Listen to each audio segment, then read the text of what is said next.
موجودہ دور کی گمراہی کی ساری تاریخ بیان کر.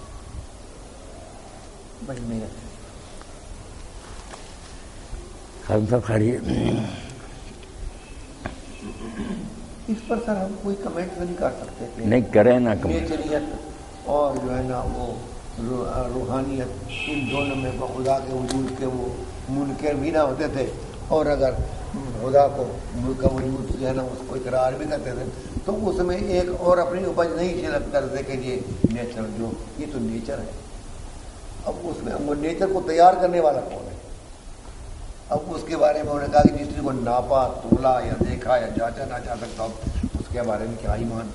اب اللہ تعالیٰ نے نظر آئے، اللہ تعالیٰ نظر نہ آئے، اچھا یہ اللہ تعالیٰ اگر وہ نظر نہیں آتا تو اس کے وجود سے منکر ہو جائیں. اس کے لیے بھی ان کے پاس کوئی جواب نہیں تھا. جب یہ ان باتوں پہ وہ اپنے آپ کو سر دھنتے دھنتے کچھ نہ پاتے تو پھر کوئی نئی تھیوری تلاش کرنے لگتے.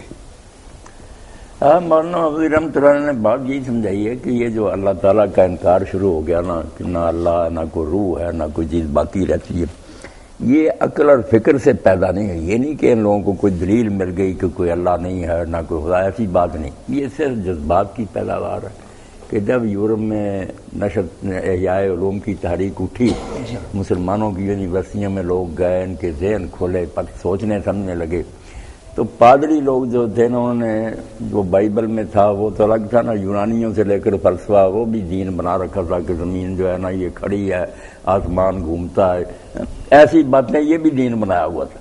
جب ان بیچاروں نے تحقیقیں شروع کی، نئی نئی باتیں دریافت کی، کوئی اللہ سے بیر نہیں تھا انہیں، تو پادریوں نے یہ سمجھ کر کے ہماری یہ جھوٹی باتیں جو ہم عوام کو سناتے تھے کہ گائے نے اٹھا رکھا آدمی، وہ تو غلط ہو رہی ہے، زلزلہ تو آتا ہے لاوے کی وجہ سے. تو ظالموں نے اللہ کے نام پر وہ چرچ بنا ہوا تھا، دین کے نام پر نہ انکویزیشن عدالتیں بنا دی، وہاں پھر ان کو پیش کیا گیا. 16-17 ہزار سائنسدان زندہ جلائے گئے، قتل بھی نہیں کیا، زندہ جلا دیا. تو پھر ان لوگوں نے سمجھا کہ یار اگر کوئی خدا ہوتا، دین سچا ہوتا، اس کو کیا تکلیف تھی تحقیقات سے اور علم سے.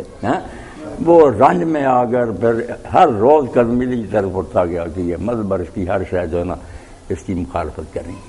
یہ کلیسا اور چرچ جو تھا گرجا، اس کی بے وقوفی سے اور ظلم سے نا یہ لوگ پھر دوسری طرف چل پڑے. پھر بغیر کسی دلیل کے بہانے بناتے گئے کہ نہیں یہ چیزیں خود بخود اکٹھی ہوئی پیدا، ورنہ کوئی ثبوت نہیں ملا تھا کہ اللہ ہے نہیں. کچھ مدت تک تو نبھاتے رہے، آخر مذہبی لوگوں کے گھرانوں میں پیدا کہ اللہ بھی ہے، گرجوں میں جاتے تھے، بات کرتے تھے، بڑے بڑے سائنسدان سجدے کرتے تھے.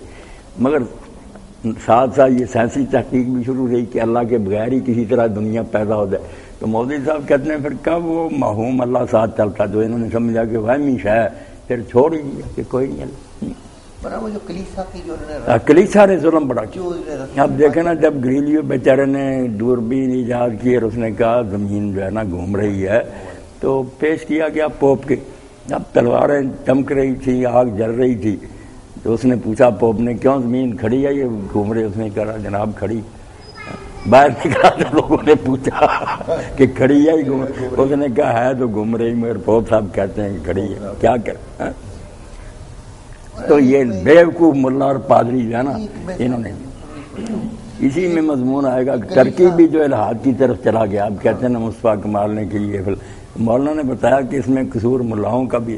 اب ترکی جو تھا یہ مرد بیمار کہلاتا تھا، علاقے چھین لیے، بالکل ملک غریب ہو گیا. یورپ یہی کہتا ہے مرنے کے قریب. تو خلیفہ نے چاہا کہ یہ نئی وردیاں اور نئے آلات خریدے. انہوں نے بدعت کا فتویٰ دے دیا کہ نہیں یہ بدعت ہے، یہ کوئی نئے ہتھیار نہیں لینے چاہیے. اب انہوں نے سوچا کہ اگر ان کی باتوں پر ہے تو پھر ترکی تو گیا. اس مذہب کو انہوں نے پھر پھینک دیا کہ یہ کوئی دین نہیں، اسلام.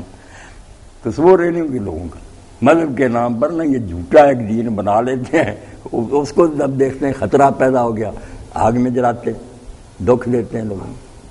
میں ایک بات کہتا ہوں، یہ جو کلیسا کی رسم و رواج ہے، کیا یہ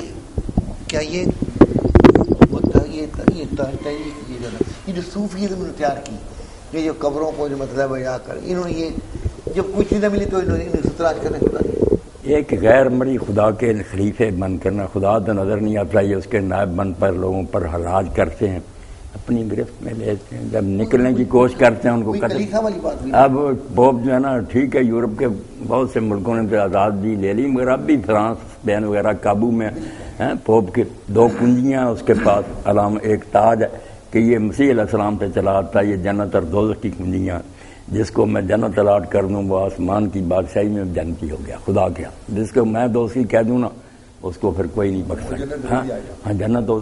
اور یہ بھی ہوا چوتھائی تب ایک زمانے میں پوپوں کو آمدنی کی ضرورت ہوئی، عیاشی بہت کی، پیسہ چاہیے تھا، اس وقت انہوں نے ورنہ اشٹام نکالے جو بازاروں اور چوکوں میں لے کر پادری کہتے تھے کیا ہو جس نے جنت لینی نا، وہ بیچتے تھے، پھر جتنی قیمت کو زیادہ دیتا اتنی اس کو لکھ دیتے کہ یہ جرائم کرے، قانون توڑے، کوئی حکومت نہیں پوچھ سکتی، آگے بھی یہ بخشایا نیلامی۔ تو پھر لوگوں کے اندر نفرت پیدا ہوئی کہ یار عجیب بات ہے، ایسا اللہ جو بدماشیوں کی چھٹی دیتا۔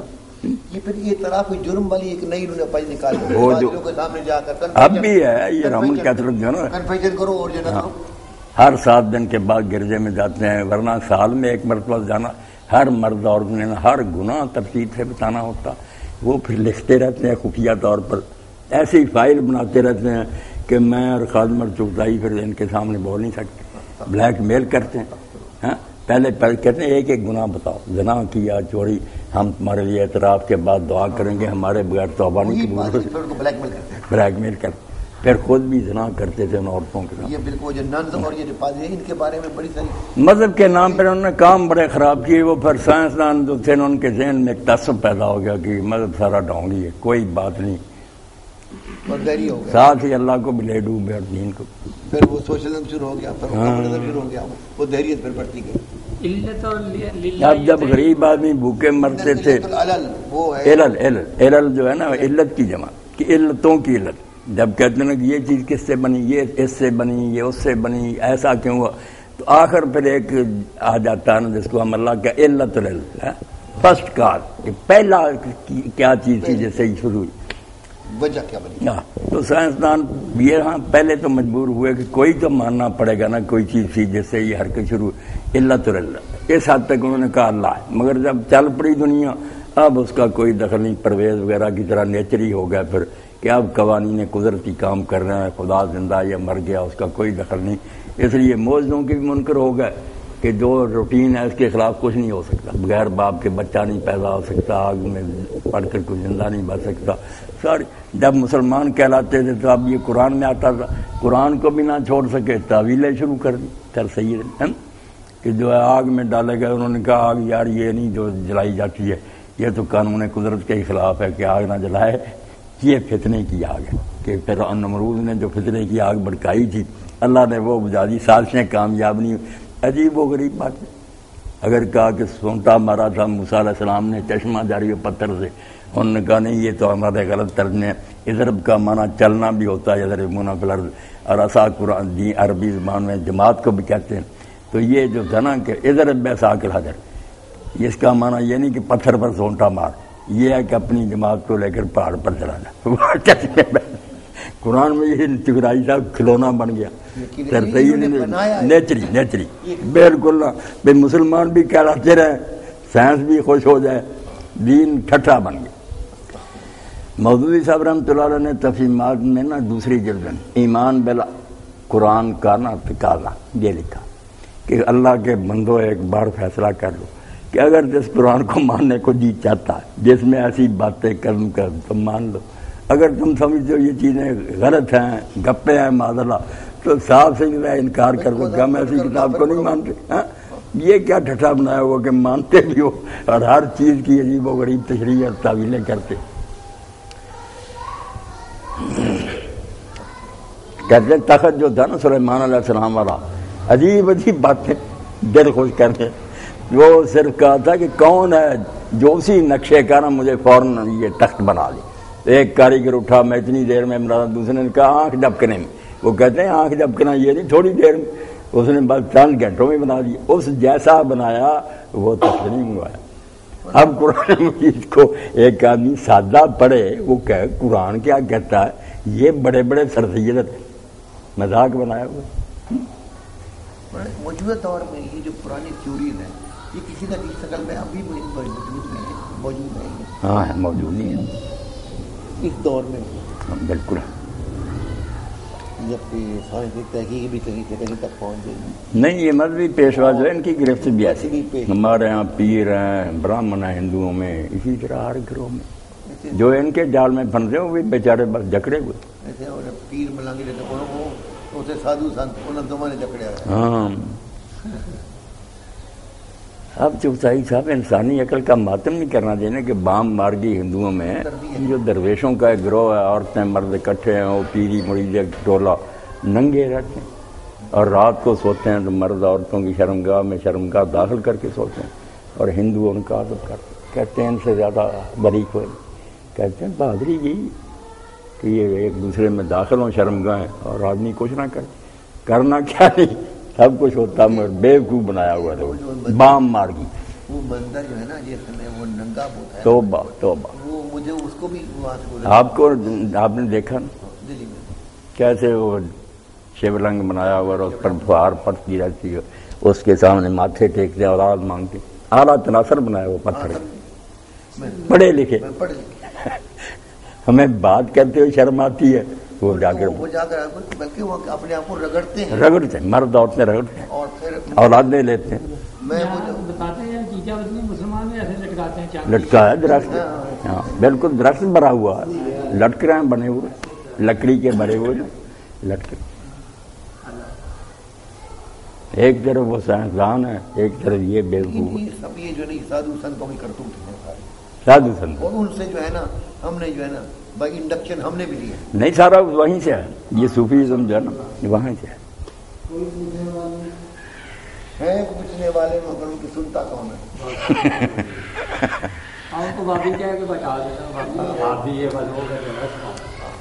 یہ تو شکر کرے چوتائی صاحب وہابی پیدا ہو گئے تو لوگوں کو پھر سمجھ آ گئی، ورنہ برباد ہو گیا تھا.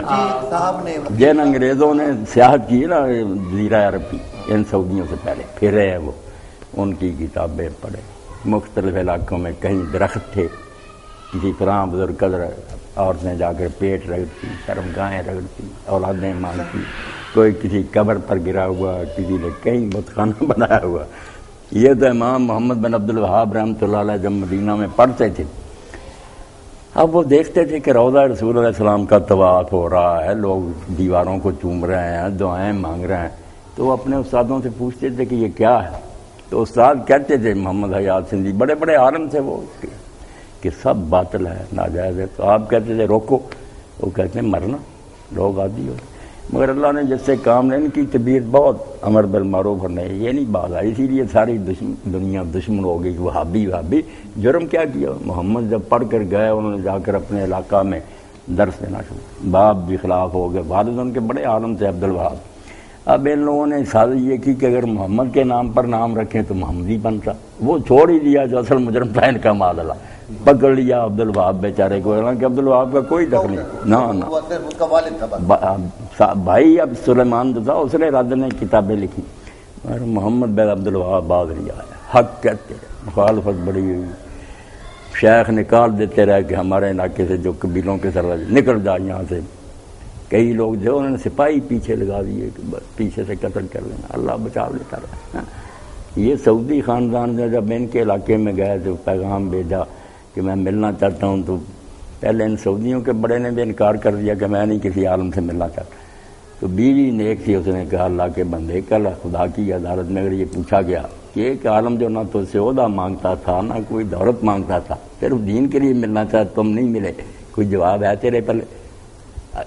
قسمت اچھی تھی، مان گیا. بات ہوئی، شیخ نے کہا میرا کوئی کسی سے مطالبہ نہیں، نہ میں سلطنت چاہتا ہوں، صرف میں چاہتا ہوں تم لوگ مسلم کہلاتے اپنے علاقوں میں برائیاں ختم کرو، شریعت کو نافذ کرو. مان گیا.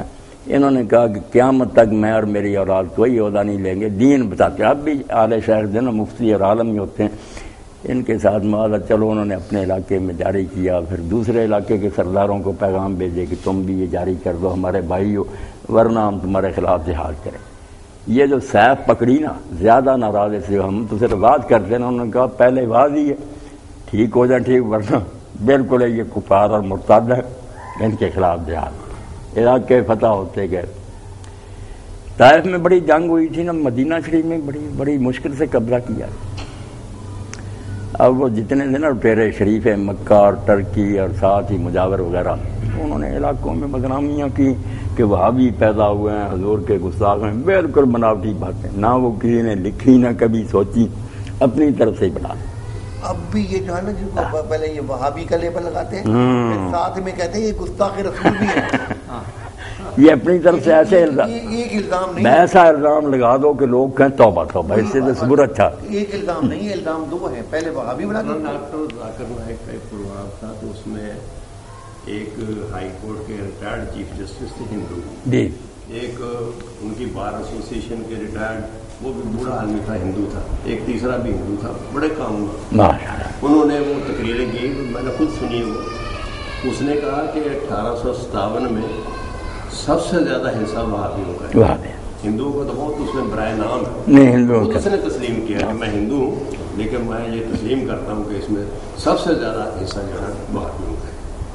بالکل جو کوئی ڈھونگ سے بنا تھا کہ جو کارتوسوں کو گائے کی چربی اور سور کی چربی لگی ہوئی ہے اور اس کی جنگ پھوٹ پڑی ہے اور وہ غدر پھیل گیا اور اس کو انگریزوں نے غدر کہا تھا۔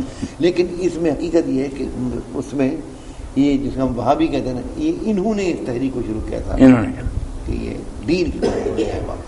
جو اس زمانہ میں بنگال اور بہار کا گورنر تھا نا، سر ولیم میورک، دینی کتاب میں بھی لکھی اس نے حضور کے صلی اللہ علیہ وسلم، اس نے پھر آور انڈین مسلمان لکھی ہے نا، اس میں ساری حکومت کو اس نے رپورٹ دی کمپنی کو کہ یہ لوگ مقصدار نہ ڈاکو نہیں ہیں دیندار، بہت با کردار لوگ ہیں، مگر ان کا عقیدہ جو ہے نا وہابیہ کا، وہ ان کو امن سے نہیں بیٹھتے، یہ سمجھتے ہیں کہ غیر مسلم حکومت جو ہے نا اس کا مسلط ہونا یہ شرک ہے۔ اگر ہم اس لیے یہ اپنے نہیں، اس نے انصاف سے کہا کہ وہ اپنے صحیح عقیدے کی وجہ سے نا، ورنہ یہ کوئی شرارتی لوگ نہیں ہیں، ان سے زیادہ نیک میں نے کوئی نہیں دیکھا، مگر کیا کریں، وہ سمجھتے ہیں کہ یہ طاغوتی حکومتیں ہم ان کے زیر سایہ رہے ہیں تو ہمارا ایمان ہی دے دیتے ہیں۔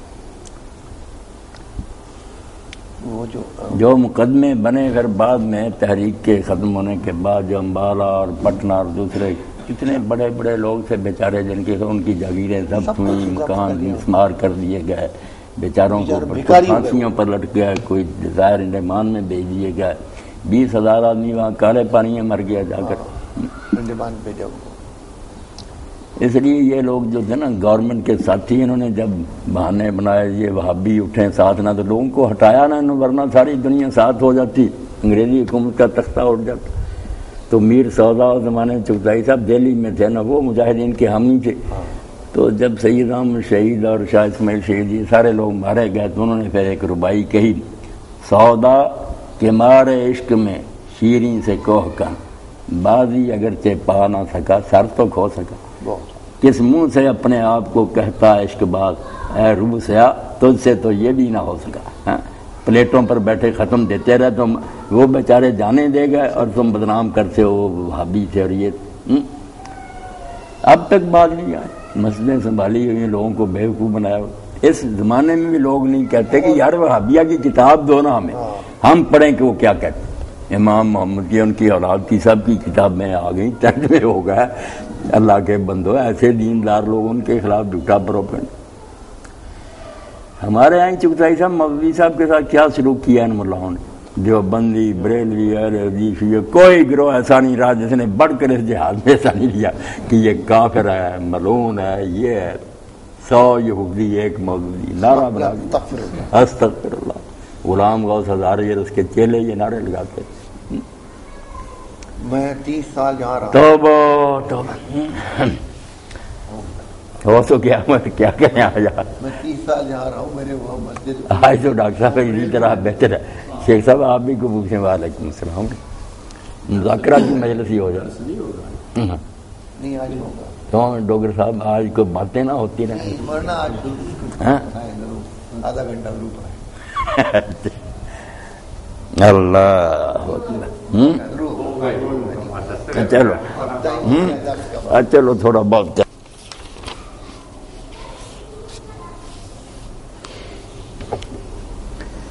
اعوذ باللہ من الشیطان الرجیم، بسم اللہ الرحمن الرحیم۔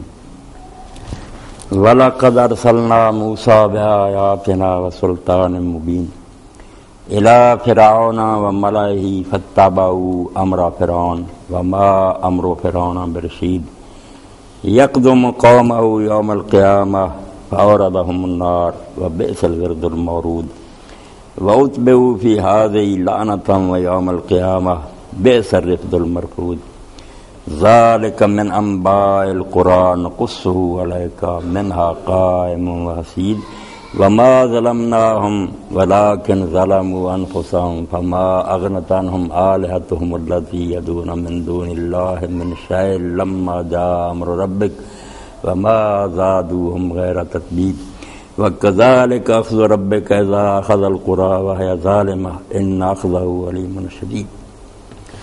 اللہ اکبر۔ میں نے سورہ ہود کا 9واں رکوع جو ہے اس کی آیات پڑھی۔ سورہ ہود قرآن مجید کی ان صورتوں میں سے ہے کہ جب یہ اللہ کے رسول علیہ السلام پر نازل ہوئی تو حالانکہ اللہ اپنے رسولوں کو ہر لحاظ سے صرف روحانی نہیں جسمانی طور پر بھی صحیح اور تندرست پیدا کرتا، ان کی قوت، ان کے اعضاء بہت اعلیٰ اور اونچے ہوتے ہیں، مگر رسول کریم علیہ السلام کے بال سفید ہونے شروع ہو گئے، بڑھاپے کے آثار طاری ہو گئے۔ تو صحابہ کرام رضوان اللہ علیہم اجمعین نے پوچھا کہ اللہ کے رسول اتنی جلدی آپ پر بڑھاپا آ گیا؟ تو آپ نے فرمایا شیبتنی ہود و اخواتها، سورہ ہود اور اس کی ہم مضمون آئے صورتوں نے مجھے بوڑھا کر دیا۔ جو اس مضمون کی صورتیں اتری نا جن میں اللہ تعالیٰ نے پچھلی قوموں نے اپنے نبیوں کے ساتھ جو سلوک کیا اور اس کے نتیجہ میں وہ برباد ہو گئیں، مجھ پر بھی اللہ نے یہ صورتیں اتاری ہیں، ان کی وجہ سے بڑھاپا آ گیا کہ یہ بدنصیب قوم اگر اسی راستے پر چلتی رہی جس طرح پہلے تو یہ لوگ میرے بھائی میری قوم کے مارے جائیں گے، تباہ ہو جائیں گے۔ تو ان میں اللہ تعالیٰ نے 7 پیغمبروں کا سورہ ہود میں ذکر کیا، جن میں آخری قصہ موسیٰ علیہ السلام کا سنایا۔ موسیٰ علیہ السلام کی ٹکر براہ راست فرعون اور اس کے درباریوں سے ہوئی، بجائے عوام کے انہوں نے حکمران جو تھا وقت کا تو اس کو ہی پہلے مخاطب کیا۔ اس سے یہ بات سمجھ میں آئی کہ جو لوگ حکومت کو چھوڑ کر کوئی الگ راستہ ڈھونڈتے ہیں نا کہ کوئی اصلاح ہو جائے گا، دین آ جائے گا، وہ پاگلوں کی دنیا میں آباد ہے۔ حکمران جو ہے اس کی حیثیت چشمے کی ہے، اگر چشمہ گندا ہوگا وہاں کتا مرا ہوا پڑا نا تو پھر پانی جو آئے گا سارا ناپاک ہی آئے گا۔ کبھی سوال نہیں پیدا ہوتا کہ امت ٹھیک ہو جائے، امت بیچاری ٹھیک ہونا بھی چاہے کیا کریں گے، مدرسے ان کے قبضہ میں، عدالتیں ان کی، پولیس فوج ان کے پاس، روزی ان کے ہاتھ میں، کون سا جزیرہ نہ جا کر یہ مشقیں کر کے ولایت حاصل کر لیں۔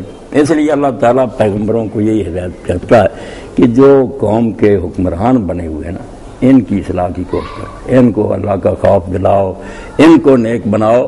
یہ اگر درست ہوگا جیسے ڈرائیونگ سیٹ پر بیٹھا ہوا نیک نیت ہے نا تو منزل پر پہنچ جاؤ۔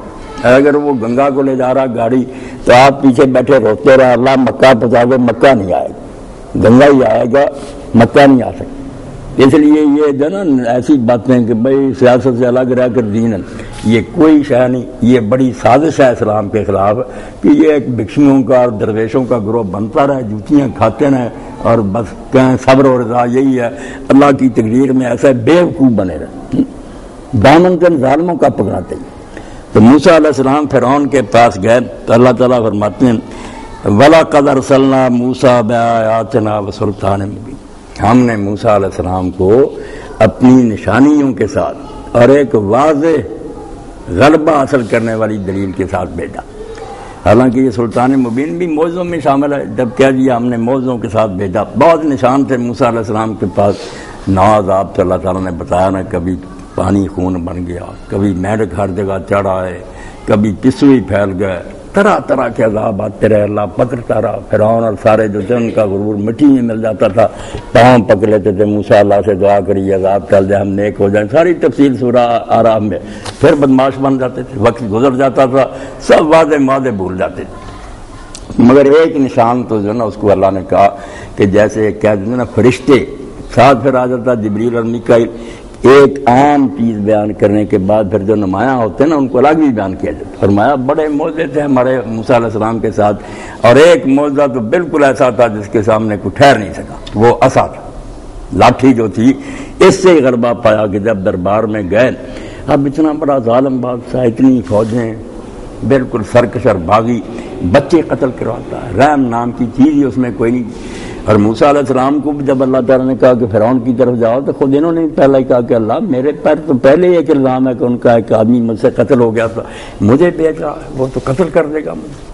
تو اللہ نے فرمایا کوئی فکر نہ کر، میں نے تیرے بھائی کو بھی ساتھ کر دیا، ہارون کو بھی میں نے پیغام بھیج دیا، وہ بھی ساتھ ہوگا، تو تم جاؤ میں تمہارے ساتھ ہوں، اننی معکم اسمع وارا، تم دونوں اکیلے نہیں، میں تمہارے ساتھ ہوں گا اور میں سب کچھ سنتا ہوں اور دیکھتا ہوں جو کچھ ہوگا۔ ہاں تو پھر یہ لاٹھی تھی جس کے سارے اللہ نے کہا تو فکر نہ کر، یہ پھینکے گا، ساری یہ چیزیں جس کے آگے ہوا ہو جائیں گی۔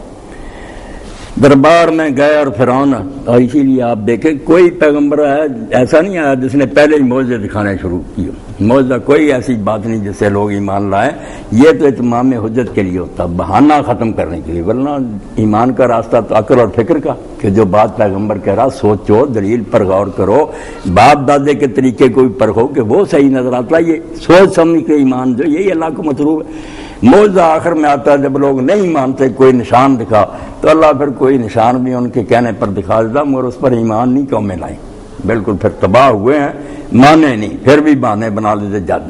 صرف موسیٰ علیہ السلام ہے کہ ان کو پہلے قدم پر ہی معجزہ دے دیا گیا کہ اتنے بڑے ظالم سے مقابلہ، اگر اس نے پہلے ہی کوشش کر لی پکڑنے کی اور مارنے کیا بنے۔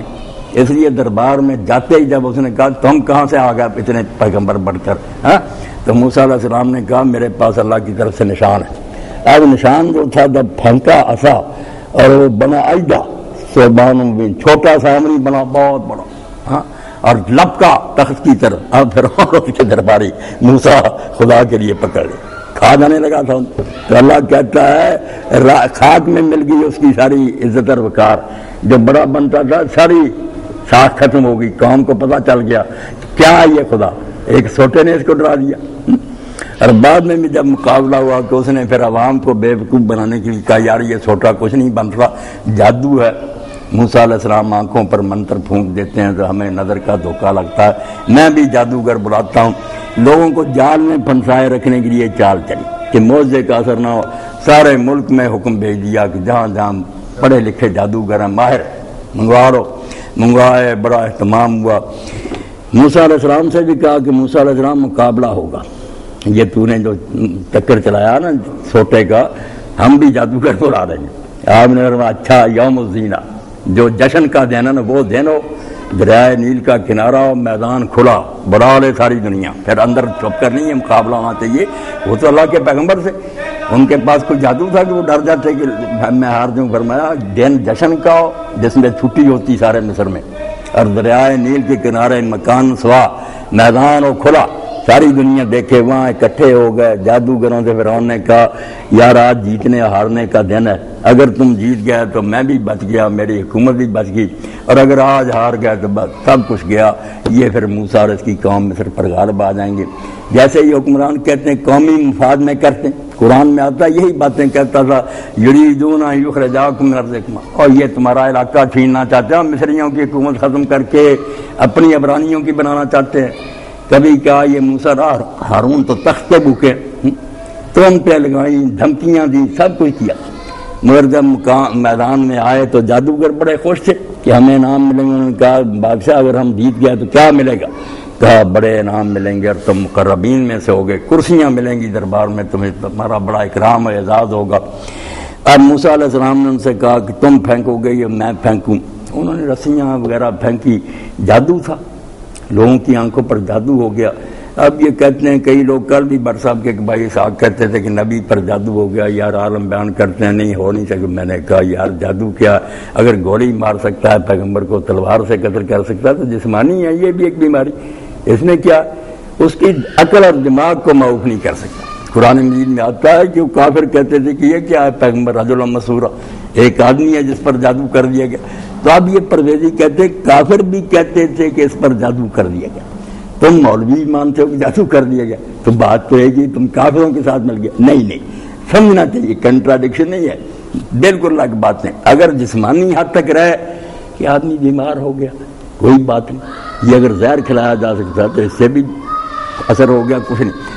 عقل کی بات کیا ہے نا، یہ نگاہ دی جیسے مولوی صاحب سے بھی غلطی ہوئی، ان سے کیا پہلوں سے ہوئی کہ رسول اللہ پر جادو ہوا، سال کے قریب رہا، اور پھر حضور علیہ السلام پر یہ اثر ہوا کہ آپ کو یوں محسوس ہوتا تھا کوئی شخص ہے، حالانکہ ہوتا کوئی نہیں تھا.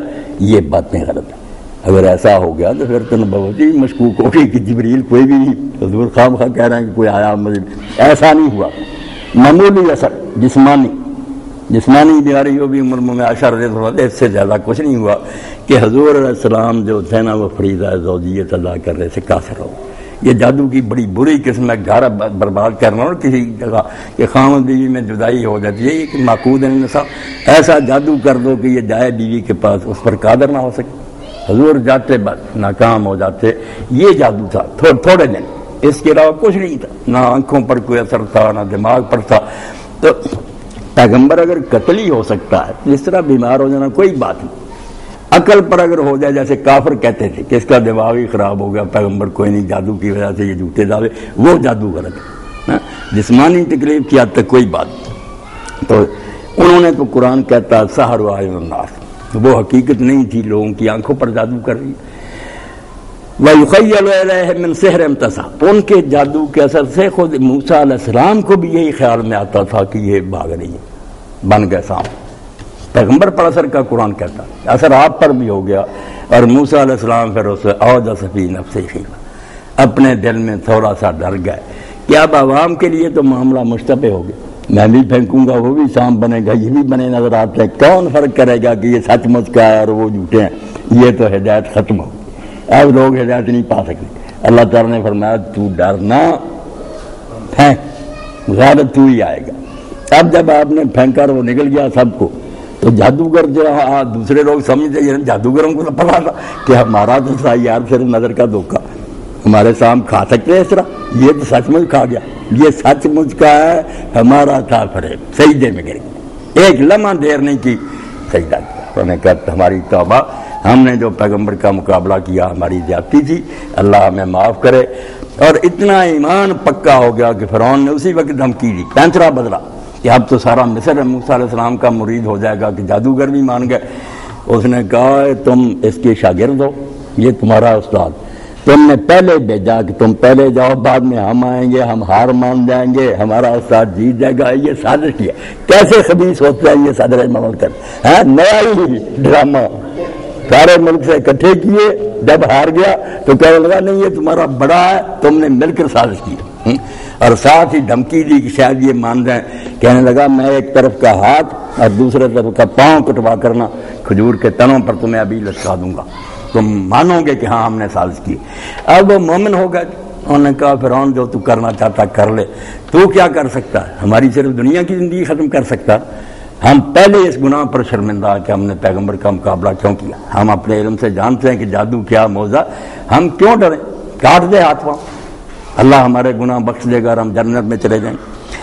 تو اللہ فرماتا ہے کہ ہم نے موسیٰ علیہ السلام کو اپنے بہت سے نشان اور معجزے دے کر بھیجا، اور ایک معجزہ تو بالخصوص ایسا دیا جو ہر چیز پر غالب آ جاتا تھا. الا فرعون و ملائہ، فرعون اور اس کے درباریوں کی طرف بھیجا.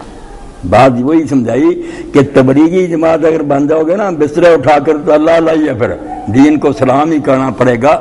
طاقت کا سرچشمہ صاف کرو، جہاں سے برائی آ رہی نا اس کو درست کرنے کی کوشش کرو، طاقت سے کرو یا جمہوری طریقے سے. حکومت کی تبدیلی اول نمبر، قیادت کی تبدیلی کے بغیر کچھ نہیں ہوگا. فرعون اور اس کے درباریوں کی طرف بھیجا.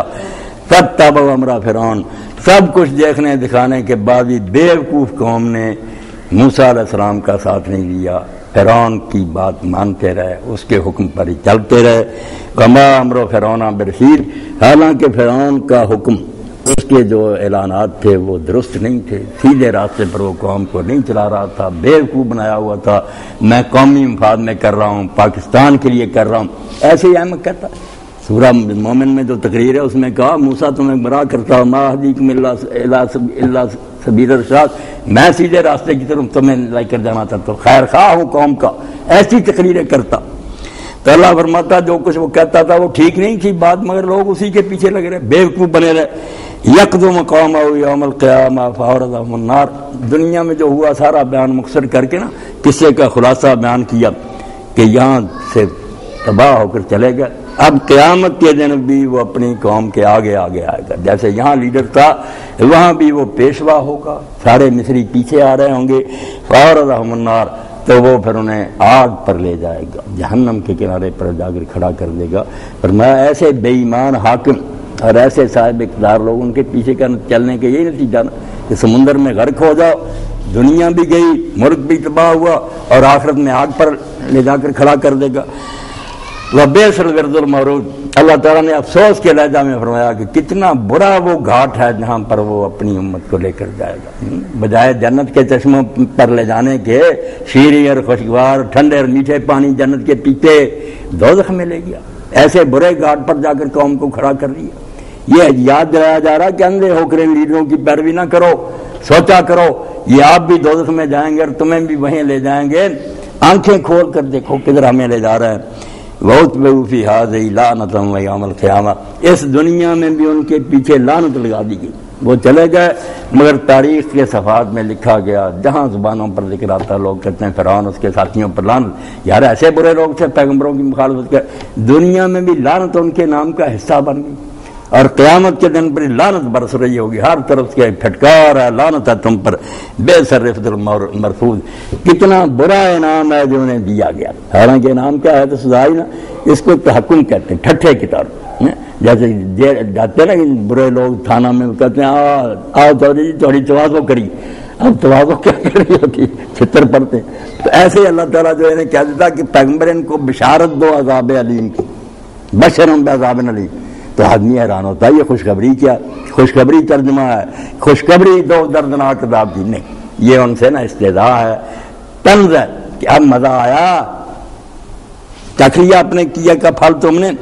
بئس الرفد المرفوض, کیسا برا انعام ہے جو اس دن انہیں ملے گا. دوزخ کی آگ. ذالک من انباء القرآن نقصہ علیک منہا قائم و حصید. اللہ فرماتا ساتھ کسے اسی صورت میں کہ یہ ناول نہیں ہے, افسانے نہیں ہے کہ تم مزے لینے کے لیے پڑھتے رہو, وقت گزاری کے لیے سنتے رہو. یہ عبرت کی داستان ہے. ان کہانی اور قصوں سے سیکھو کہ جو غلط راستے پر چلتے ہیں انجام کیا ہوتا. دو ہی راستے انسان کے لیے, اس میں یا رحمان کا ساتھی ہو جائے یا شیطان کا. رحمان کے بنو گے یہاں بھی رحمت, آگے بھی. شیطان کے ساتھی بنو گے تو جہنم بھی ٹھکانا ہے. آزادی تمہیں, اس دنیا میں کوئی مجبور اور بے بس نہیں. اللہ نے انسان کو اختیار دیا کہ وہ دونوں میں سے جس راستے کو چاہے چن لے. ذالک من انباء القرى, فرمایا یہ علاقوں کی خبریں ہیں, مختلف علاقوں کی تاریخ ہے جو بیان کرتے ہیں. ہم نقص علیک, تیرے سامنے بیان کرتے ہیں. منہا قائم و حصید, ہم سب کو کہا کہ آنکھیں کھول کر زمین پر چلو پھرو. کتنے علاقے ہیں منہا قائم, کچھ بستیاں اب بھی وہ کھڑی ہیں, مکان ہیں, مکانوں میں رہنے والے نہیں. مکان چوتھائی سب قائم ہیں, قلعے دیکھتے ہیں مغلوں کے, جا کر محل دیکھتے ہیں, مگر وہ رہنے والے وہ مکین نہیں رہے. میں نا قائم کہتا عبرت کے لیے کچھ تو میں نے اب بھی قائم رہنے دی ہیں کہ یادگاریں ہیں. وہ حسید, اور کچھ کمیں ایسی ہیں جیسے فصل کٹ جاتا ہے اور بعد میں لوگ دیکھتے ہیں کہ بس وہ خالی کھیت ہی ہے, وہاں کوئی شے نظر نہیں آئی. حسید, ان کی فصل کٹ گئی, نام و نشان دنیا سے مٹ گیا, کتابوں میں ذکر رہ گیا, کوئی نہیں ملتا, کوئی چیز نہیں یادگار ان کی. پتہ ہی نہیں چلتا کہ یہاں کوئی قوم آباد تھی یا نہیں. کہ میرا قائم و حسید. اور اسی لیے اللہ کے بندے کہتے ہیں جو قرآن کہتا کہ زمین میں چلو پھرو اور دیکھو ان کا انجام کیا ہوا جنہوں نے میرے دین کو نہیں مانا تھا. اس لیے سیاحت دین کا حصہ سی ہو, حکم ہے نماز کی طرح, مگر وہ پکنک منانے کے لیے نہیں کہ کھانے پکا کر جا کر جہانگیر کے مقبرے پر عیاشیاں کرو. دیکھو کہ جس کے حکم کے بغیر پتہ نہیں ملک میں ہلتا ہے, کس حال میں پڑا. نئے مزار ما غریباں نئے چراغے نئے, جہانگیر کے مقبرے پر لکھ دیا نا لوگوں پر مزار ما غریباں نئے چراغے ما. ساری سلطنت کی مالک تھی, چابی ہاتھ میں تھی, بادشاہ اس کی مرضی. کہتے اب ہمارے غریبوں کے مزار پر نہ کوئی پھول ہے نہ کوئی چراغ, کوئی درود کے لیے نہیں آتا, کوئی دعا کے لیے نہیں. ملکہ ہے ہندوستان. تو اللہ کہتا میں نا قائم ہو سے تمہیں سناتے رہتے ہیں مگر تمہارے کان بند ہیں, دل مڑتا ہے, آنکھیں دیکھتی نہیں ہیں کہ کچھ مٹ گئے, کچھ جو ان کے نشان قائم ہیں. وما ظلمناہم, ہم نے کسی قوم پر ظلم نہیں کیا. یہ دنیا میں جو ہوتا رہتا نا عروج و زوال, یہ اندازہ نہیں ہوتا کہ خواہ خواہ کوئی آ گیا کوئی چلا گیا. ہم کسی پر ظلم نہیں کرتے, بالکل کسی کے زیادتی نہیں کرتے. ولیکن ظلموا انفسہم, مگر وہ لوگ اپنا بیڑا خود غرق کرتے. برے لیڈروں کے پیچھے، برے حکمرانوں کا ساتھ ہے، نیکوں کی بات نہیں سنتے، اپنے آپ کو وہ خود تباہ کرتے ہیں، اپنی جانوں پر ظلم کرتے ہیں۔ دنیا میں عدل و انصاف کا راج ہے، اللہ انصاف سے فیصلہ کرتا ہے کہ اب رہنے دیا جائے۔ فما اغنت عنہم آلہتہم التی یدعون من دون اللہ من شیء۔ پہلے بھی چغتائی صاحب کر رہے تھے، اب بھی بات ہو رہی کہ یہ مذہبی پیشوائیت جو ہے نا، پیر اور مولوی یہ بھی لے ڈوبے، حکمرانوں کو بھی زیادہ یہی تباہ کرتے ہیں۔ ولید بن عبد الملک جب خلیفہ بنا، پہلی صدی ہے، مروان کا پوتا، 40 علماء صحابہ تعمیر فرمان، جبے پہنے ہوئے، قبائیں۔ امیر المومنین ہم آپ کو حدیث پاک سنانے آئے کہ اللہ کے رسول اللہ علیہ وسلم نے فرمایا اللہ تعالیٰ جس شخص کو حکومت کے لیے چن لیتا اور اپنی ریت اس کے حوالے کر دیتا، فرشتوں کو حکم دے دیتا کہ اس کا نام ہمارا ٹھپ کر، اس کی نیکی بدی کوئی نہیں لکھنی، یہ بخشا بخشا۔ پہلی صدی یہ بادشاہ پرستی۔ علامہ اقبال کہتا ہے جس امت نے کیسر و کسرا کا طلسم توڑا، اس نے پہلی صدی میں خود ترخت ملوکیت کا بچھا لیا، اور آج تک لوگوں کو امام حسین رضی کی سمجھ نہ آنے دی دو ہی پروپیگنڈا کہ یار حکومت کے بھوکے، آپ حکومت چھوڑتے نہیں، بے ایمان نیک اٹھتا تو اس کے بارے میں پروپیگنڈا، یہ تو سیاسی جنگ ہے۔ اگر اتنی بری ہے حکومت چھوڑ دو، پھر آپ چمٹے ہوئے جو دین کے لیے چاہتا ہے اس کو بدنام کرتے۔ تو جب اس نے یہ کہا تو امام ابن شہاب زہری رحمۃ اللہ علیہ بھی دربار میں بیٹھے، بیچارے سیاست کی مجبوری سے آخر میں حکمرانوں کے ساتھ مل گئے، ورنہ ان کے والد حضرت علی ان کے ساتھی۔ تو اس نے ولید نے کہا کہ ابن شہاب یہ ٹھیک ہے حدیث؟ انہوں نے کہا میرے عمر آپ بتائیں کہ آپ بہتر ہیں یا داؤد علیہ السلام اللہ کے پیغمبر بہتر تھے؟ انہوں نے کہا او توبہ سے بہت اللہ کے نبی۔ انہوں نے سورہ سعد میں سے پڑھا پھر کہ اللہ نے کہا داؤد ہم نے تجھے زمین میں خلیفہ بنایا، انصاف کے ساتھ حق کے ساتھ حکومت کرنا، اپنی خواہش نفس کی پیروی نہ کرنا ورنہ رائے راست سے بھٹک جائے گا، اور جو رائے راست سے بھٹکیں گے ان کا انجام جہنم ہے۔ انہوں نے کہا اللہ پیغمبر کو کہہ رہا، آپ کون ہیں جس کا نام ہمارا اللہ ٹھپ کر؟ تو اس وقت ولید نے کہا اللہ ان مولویوں کا بیڑا کر کرے، یہ اسی طرح ہمیں تباہ کر دی۔ اب میں اگر ان کی مان لیتا تو ظلم تو پہلے بھی ہم کم نہیں کرتے، پھر اور زیادہ دلیر ہو جاتا۔ تو ایسے ٹولے ہیں کچھ نہ کچھ مغالطے دے کر بیوقوف بنا کر لوگوں کو نہ برباد کر دیں۔ اب یہ مغالطہ اور وہم ایسی ہے کہ اس میں آدمی نہ پھنسے تو شاید وہ بچ جائے۔ آپ دیکھیں نا گرمیوں کے دنوں میں سراب جس کو کہتے ہیں کہ دور سے چمکی ریت جو پانی نظر آتی، مغالطہ کھا کر جو پانی سمجھ کر وہاں چلا گیا، اب دور نکل گیا، واپس آنے کا راستہ نہیں، ورنہ کہ آبادی میں چلا جاتا اگر یہ مغالطہ نہ شاید بچ جاتا، وہاں گیا پانی کوئی نہیں، اب اتنی تھکاوٹ ہو گئی، سفر لمبا ہو گیا، مر گیا، بچ بھی نہ سکا، مغالطہ لے گیا۔ اللہ کہتا ہے جو مغالطے یہ ملا دے دیتے نا، ایک مغالطے کا ذکر کیا کہ یہ جتنے تباہ ہوئے خود آپ اپنی کرتوتوں سے ہم نے ظلم کی، کیوں تباہ ہوئے؟ فما اغنت عنہم آلہتہم التی یدعون من دون اللہ من شیء۔ ان مکاروں نے، چالاک مولویوں اور پیروں نے یقین دلایا کہ اللہ یار بہت دور ہے، وہ اتنا عالی شان اور بلند بارگاہ والا، وہاں تم گناہ گار جا سکتے ہو؟ کوئی وسیلہ ڈھونڈو، کسی کو سفارشی بناؤ، تم نہیں وہاں حاضر ہو سکتے، تمہاری مجال ہے۔ اتنے گھٹیا، دیکھیں نا تصور کیسا عجیب ہے، اللہ اتنا اونچا، تم اتنے گناہ گار ہے، تم جاؤ گے اللہ کے پاس؟ اور بھائی کوئی مقدس آدمی ڈھونڈو، پاک، اس کا وسیلہ ڈھونڈو، تم اس سے اپنی بات درج کرو، وہ اللہ سے جا کر بات کرے گا۔ وسیلے، اور وسیلہ کیا ہوتا ہے؟ کسی بزرگ نے نہیں کہا ہوتا، اس کی جا پھر خود سنبھال لیتے ہیں، قبر پر خود بیٹھ جاتے ہیں، جو چڑھاوے جاتے کھاتے خود ہیں، نام داتا صاحب کا ہوتا، داتا صاحب وہاں کچھ نہیں کرتے، نہ کھاتے ہیں نہ نذرانہ، مجاور کھا رہے ہیں، شرابیں پی رہے ہیں، فہیم کھا رہے ہیں، اس کے نام پر کاروبار کرتے ہیں۔ اسی لیے اللہ نے سارے ڈرامے کو نا شرک کو مکر کہا کہ یہ ایک فراڈ ہوتا ہے لوگوں سے۔ پہلے اللہ کو دور دراز ثابت کیا، اتنی شان بیان کی بندہ ڈر گیا کہ اتنے بڑے بادشاہ کے سامنے میں جاؤں گا، پھر وسیلے دیے، وسیلہ ہے کوئی اس کی جہاں بیٹھ کے ہم ہیں جانشین، اس کے سجادہ نشین، گڈی نشین۔ تو اللہ کہتا فما اغنت عنہم آلہتہم التی یدعون من دون اللہ۔ اگر وسیلے نہ مانتے ہوتے، صرف اللہ کو مانتے، شاید کبھی ڈر جاتے، توبہ کر لیں، مگر اس چکر کی وجہ سے وہ پوچھتے رہے خیالی اور فرضی دیوتاؤں، درباروں اور درگاہوں کو، تو جب پھر عذاب آیا فما اغنت عنہم التی، ان کے وہ جو بزرگ اور درویش تھے مشکل کیا، کسی نے کام نہیں کیا۔ تو ہوتا تھا نا، وہ تو ریت چمکی تھی، فما اغنت عنہم آلہتہم اللتی یدعون من دون اللہ، اللہ کے سوا جن جن کو پوچھتے تھے نا کوئی پھر ان کی مدد کو نہیں آیا. جب عذاب آیا تباہ ہو. چین میں زلزلہ آیا، دوسری جگہ برباد ہو گئے. من شے اللہ پاک نے ذرا برابر بھی فائدہ نہیں پہنچایا، تھوڑا ہی کچھ ان کا سوال نہیں آئے. لما جاء امر ربک، جب تیرے رب کا حکم جاری ہو گیا، کیا ان کے جرائم حد سے بڑھ گئے، کر دو تباہ، کوئی امداد کے لیے نہیں آیا.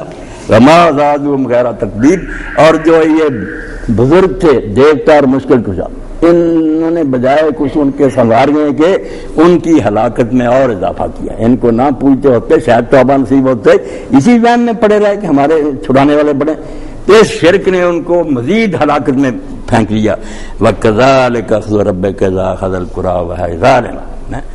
اللہ پاک فرماتا ہے اسے یہ نہ سمجھنا کہ پرانے وقتوں کی باتیں اب نہیں ہوگا، تیرا رب اسی طرح پکڑتا ہے جب وہ علاقوں کو پکڑتا اسی وقت ہے جب وہ ظالم. وہ لوگ اپنے آپ کو خود برباد کر رہے ہوتے ہیں، خیر خواہوں کی بات نہیں مانتے، جو برباد کرنے والے ہوتے ہیں ان کو مانتے ہیں. ان اخذہ علیم شدید، تیرے رب کا پکڑنا بڑا سخت ہے اور بڑا دردناک. جب وہ پکڑتا نہ پھر چھڑا سکتا، پکڑ مضبوط ہوتی، اور دردناک ایسا کہ دنیا کانوں پر ہاتھ رکھ لیے کہ توبہ، ایک ہی لمحے میں لاکھوں آدمی دنیا سے چلے گئے. تو قرآن مجید میں جو علم کے ذرائع بیان ہوئے ہیں وہ یہی ہے کہ سابقہ انبیاء کی کتابیں پڑھیں جو اللہ کے رسول، ایک وہی ہے، دوسرا مشاہدہ. یہ آپ سائنس کو نہ برا بنائیں، وہ پہلے ہی بات ہوئی، لوگوں نے خود ان کو زبردستی دوسری طرف دھکیل دیا. ورنہ اللہ تعالیٰ کی قدرت کے نشانات پڑھنا، ایک ڈاکٹر جو تشریح العذاب پڑھتا ہے ایک ایک جسم کے رونگٹے کا کہ کیسے عجیب و غریب طریقے سے اللہ نے پیدا، اس کا کیا فنکشن، اسی طرح باٹنی کا پڑھتا ہے کہ پتا. تو یقین جانے کہ رونگٹا جو نا انسانی جسم کا اور ایک ذرہ وہ اللہ کی معرفت کا دفتر نظر آتا. صحیح طریقے سے سوچے کہ یہ ساری پلاننگ نظر نہیں آ رہی کہ کسی نے سوچ سمجھ کر بنایا کہ یہ چیز ہوگی تو اس کا حل یہ. ہر چیز ایک دوسری سے متعلقہ، کائنات جو ہے نا جڑا ہوا ایک سارا نظام نظر آتا ہے. یہ ایک ایسی عمارت ہے جس کا ایک ذرہ نہیں جو ہے نا سوچ سمجھ کر رکھی. تو اللہ تعالیٰ نے فرمایا کہ یہ ایک تو وہی، دوسرا مشاہدہ کائنات، اور ساتھ یہ تاریخ جو ہے دنیا میں جو کچھ ہوتا آیا اور یہ ہو رہا، اس کو آنکھیں کھول کر دیکھا کرو. یہ صرف اخباریں پڑھنا نہیں، نہ خبریں سننا، دین ہے. اس سے نتیجہ نکالا کرو کہ جب لوگ ظلم کرتے ہیں اللہ دیکھ رہا ہوتا ہے. جب حد سے بڑھ جاتے ہیں وہی بڑے بڑے ڈکٹیٹر جو ہے نا بھاگتے، انہیں راستہ نہیں ملتا، ان کی لاشیں بازاروں میں گھسیٹی جاتی ہیں، مگر تمہیں عبرت نہیں حاصل ہوتی. تم سمجھو نہیں یہ کھیل تماشا نہیں، یہ دنیا پورے قانون اور ضابطے کے تحت چلائی جا رہی ہے. تو یہ چیزیں ساری قرآن پاک کی روشنی میں ہمارے سامنے ہم پر نہیں آنکھوں سے بھی دیکھتے ہیں کہ خود مذہبی لوگ بھی مل جاتے ہیں ظالموں کے ساتھ. جاگیردار اور سرمایہ داروں کا مفاد تو پہلے حکومت سے وابستہ ہے، یہ سارے اکٹھے رہتے ہیں، بظاہر خلاف بھی بیان دیں گے، اندر سے ایک ہی ہوتا. فرعون جب تک کون سے 3 آدمی تھے، فرعون، حامان اور قارون، باقی متحدی تھی. فرعون کیا تھا؟ سیاسی حکمران. قارون کیا تھا؟ سرمایہ داروں کا نمائندہ، دولت. اور حامان کیا تھا؟ مذہبی پیشوا، سب سے بڑا گرو گھنٹال ہے. اس لیے یہ مجلس عمل مل گئی اس وقت، اور سرمایہ دار مل گئے، حاکم مل گیا. تینوں نے جکڑ رکھا تھا مصر کو. موسیٰ علیہ السلام کی نہیں سنی، سارے دریا بند ہو گئے. اللہ توفیق دے، عبرت حاصل کرنی چاہیے کہ یہ دنیا تماشے کی جگہ نہیں، سمجھنے کی جگہ. وآخر دعوانا ان الحمد للہ رب العالمین وصلی اللہ تعالی علی خیر خلقہ محمد وآلہ وسلم. اللہ اکبر. جی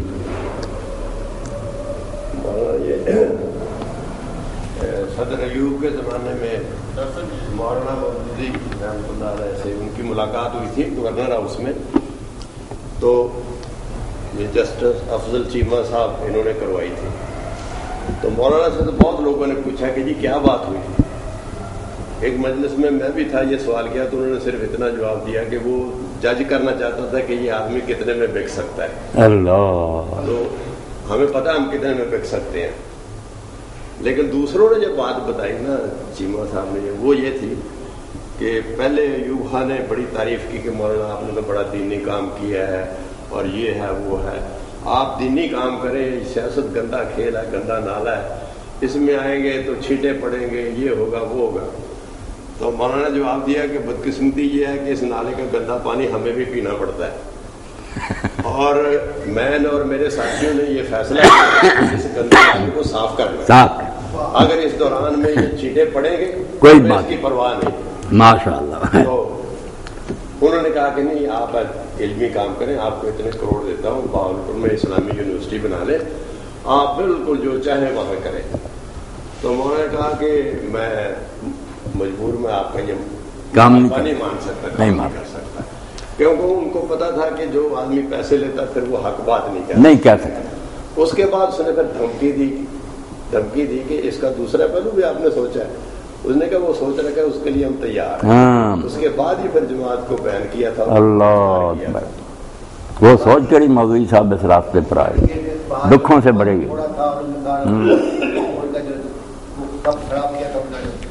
ہندوستان میں جو نا سخت طبیعت آدمی حکمران ہے تو دینداری تھا، اتنا بے دینی تھا، سخت مزاج تھا محمد تغلق۔ وہ سلطنت کا دورہ کر کے پانی پت پہنچا تو وہاں سب لوگ ملاقات کے لیے آئے۔ ایک عالم دین سے ان کا مدرسہ تھا، بوڑھے تھے 80 سال کے، وہ نہیں ملنے آئے۔ اب سلطان کو نا چغل خوروں نے اکسا دیا کہ کتنے یہ لوگ متکبر اور مغرور ہیں کہ آپ سلطان وقت ہیں، آئے ہیں، یہ عالم ملنے ہی آئے۔ اس نے اپنے کوتوال کو حکم دیا کہ میں دہلی جا رہا ہوں، اس کو وہاں حاضر کر۔ اب کوتوال جو تھا نا وہ نیک لوگوں کا بڑا ادب کرنے والا تھا، مگر حکومت کی مجبوری ہے، اس نے دروازے پر جا کر دربان سے کہا کہ اگر صاحب سے کہا کہ میں ملنا چاہتا ہوں۔ جب بتایا گیا تو آپ نے فرمایا اگر تو کوئی دینی کام ہے تو آ جائے، اور اگر حکومت کا حکم ہے تو پھر مجھ سے کیا پوچھنا ہے۔ اس نے اپنے فرض کو ادا کرنا ہی بتایا۔ اس نے کہ اس طرح لوگوں نے آپ کے خلاف شکایت کر دی ہے، مجھے حکم ہوا۔ تو آپ نے نا اپنے کندھے پر اپنا جانماز جو تھا رکھ لیا، بیٹا ساتھ تھا، اس کو بھی لے لیا، نور الدین کو۔ اب جب دربار میں پیش کرنا تھا نا، بہت ڈیوڑیاں تھیں، جگہ جگہ کھڑے تھے فوجی ہسلے سنبھالے ہوئے اس دوران، یعنی ماحول ہی ایسا تھا کہ جب گزر رہے تھے تو بچے نے کبھی شاہی دربار دیکھا ہی نہیں تھا، وہ کچھ ڈر گیا کہ ہم کہاں آ گئے۔ تو آپ نے فرمایا بیٹا نور الدین، اللہ بڑا ہے، یہ سارے لوگ اس کے سامنے کوئی حیثیت نہیں ہے۔ اللہ اکبر کا کلمہ اس وقت بیٹے کو سمجھا کہ بیٹا یہ پتلیاں ہیں، اللہ نے چاہا یہ کچھ نہیں کر سکتے، ہوگا وہی جو اللہ کے حکم سے ہوگا۔ جب لے گئے انہوں نے جا کرنا السلام علیکم کا ہاتھ ملایا۔ اس نے جب لوگوں کو توقع تھی کہ سلطان بڑا سخت ہے، وہ تو بڑی زیادتی کرے گا، مگر نہیں، زیادتی نہیں ہوئی۔ اللہ نے اتنا رعب ان کا اس کے دل پر تاری برابر بٹھایا، ہاتھ ملایا اور پوچھا کہ مدرسے کا کیا حال ہے، چل رہا سارا، ایسی باتوں میں نہ تھوڑی دیر لگا، اور پھر وہ کہا کہ اچھا رخصت کرو، اور ساتھ جو تھا نا اپنے منشی مصدیوں نے کہہ دیا کہ یہ تھیلی بھی پیش کرنا۔ جب باہر نکلے انہوں نے وہ رقم جیسے ڈاکٹر صاحب نے کہا کہ بک جاتے ہیں جو لوگ، پیسے پیش کیے۔ آپ نے فرمایا نہیں، مدرسہ اللہ کے سارے چل رہا ہے، اللہ وہاں سارے اخراجات دے، میں نہیں لوں گا۔ جب تک تو اس نے نا پھر سلطان نے کہا کہ آج تک جتنے لوگ میرے ساتھ ملے ہیں انہوں نے ہاتھ ملایا، سب کا ہاتھ کانپتا تھا، بے شک وہ گورنر تھے یا وزیر ہوتے، کانپتا تھا۔ میرے سے بوڑھے نے جب ہاتھ ملایا نا اتنے زور سے دبایا کہ اگر سلطنت کے وقار کا مسئلہ نہ ہو میری چیخ نکل جاتی، ذرا خوف نہیں۔ 80 سال کا بوڑھا، اور ساتھ ہی کہا کہ اگر وہ یہ رقم وصول کر لیتا میں قتل کرا دوں۔ مگر جب اس نے رقم نہیں نہ لی، میں نے سمجھ لیا کہ یار ان لوگوں کی بے خوفی کا جو ہے نا اثر رہا کہ مجھ سے نہیں ڈرتے، وہ یہی کہ جو ڈرتے ہیں ان کے ہاتھ کانپ نہیں ہے، جو نہیں دیکھتا کہ سلطان تغلق سے میں نے کیا لینا، وہ کیوں ڈرے گا۔ تو واقعی اللہ کے بندے جن کو اللہ ان کے اس کام کے لیے چنتا ہے وہ برگزیدہ لوگ ہوتے ہیں، ان کو حوصلے خدا دیتا ہے، ہماری طرح کے ہوتے ہیں مگر اندر دل ان کے بہت قوی ہوتے ہیں۔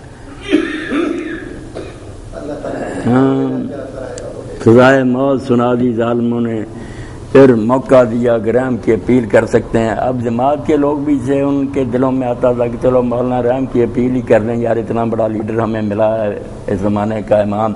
تو مولانا سے کہا، انہوں نے کہا نہیں یار میرے مجھ سے نیکی کوئی ہو نہیں سکی، ایک شہادت نصیب ہو رہی ہے بھی میں ضائع کر دوں، یہ نہیں ہوگا، بڑی مشکل سے ہی اللہ نے مجھے نصیب کیا، میں کیوں یہ موقع کھوں۔ تو موت کے فیصلے یہاں نہیں ہوتے، آسمان پر ہوتے، اگر ہو چکا تو میری رحم کی اپیلیں کیا کرے گی، اور اگر نہیں ہوا تو یہ الٹے بھی لٹک جائے، میرا کچھ نہیں بگاڑ سکتا۔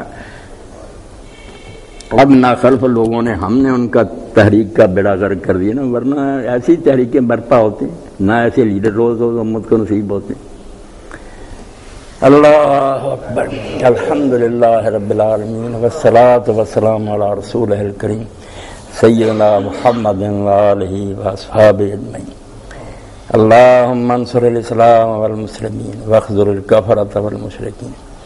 اللہم انا نجعلک فی نحورہم ونعوذ بک من شرورہم. اللہم استر عوراتنا وآمن روعاتنا. اللہم اشف کل مریض. اللہم رد کل غریب. اللہم اقض دین کل مدین. اللہم اشفنا بشفائک وداونا بدوائک وعافنا من بلائک. ربنا افرغ علینا صبرا وثبت اقدامنا وانصرنا علی القوم الکافرین. وصلی اللہ تعالی علی خیر خلقہ محمد وآلہ واصحابہ اجمعین. آمین یا رب العالمین. خیر سے رکھیں. فضل و کرم فرما. سب ساتھیوں اللہ خیریت نہ رکھیں.